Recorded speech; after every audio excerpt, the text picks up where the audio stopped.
absolutely gorgeous. Just beautiful, just the way she carried herself, her confidence.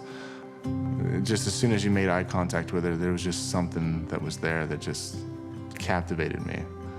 And I just knew I had to get to know her.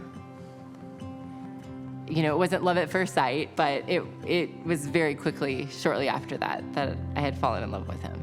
There was a sense of excitement. There was just this newness, this freshness of, you know, taking on the world together. We were both so engulfed into our professions, and I was just working at the sports clinic day in, day out. Since I worked with so many athletes, I wanted to look the part. So the gym was always an active part of my life.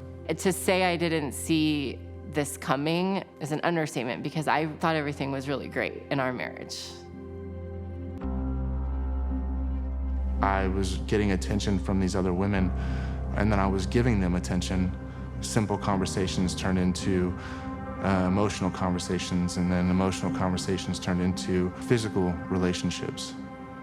And there were multiple over the years. So in June of 2018, everything became exposed. Jen found out about it, confronted me about it. I partially confessed. I just feel like my heart was ripped out of my body. I mean, it is the most painful thing, and I never wish it upon anybody. One day I received a text message from a doctor that I used to work with time to time, but he turned us on to a 16-week marriage counseling course. We had gone through 8 weeks, 9 weeks of this course.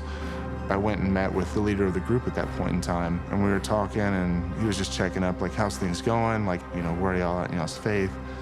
And, you know, told him, hey, everything's great. Like, and I think probably an hour after that meeting, he sent me a text, and he just said, if you were standing before God right now, how would you feel? Would you still feel the same way of what you just expressed to me? And I wanted to throw my phone. I didn't want to respond to him because I knew that I wasn't releasing everything. I wasn't telling Jen everything. And that was hard.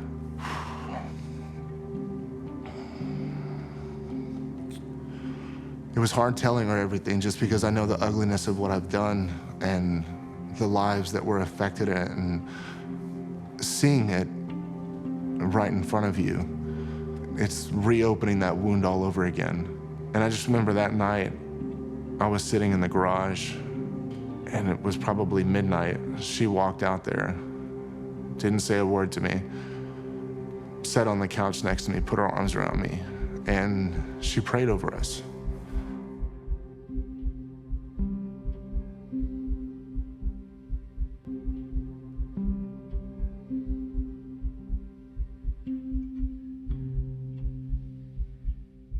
My heart was beating, but when I started praying, there was a sense of peace. And that's all God. There's nothing else that could have explained that. God poured grace through me to offer to Josh and for this situation. Because my heart was pretty hard at that time and hurting, and there's no other way to explain that besides God allowing that grace to flow through me. Yeah, like there's no other way. The grace that was extended during that time is truly a God thing. I knew then that we got this. We can do this. Together, we can do this.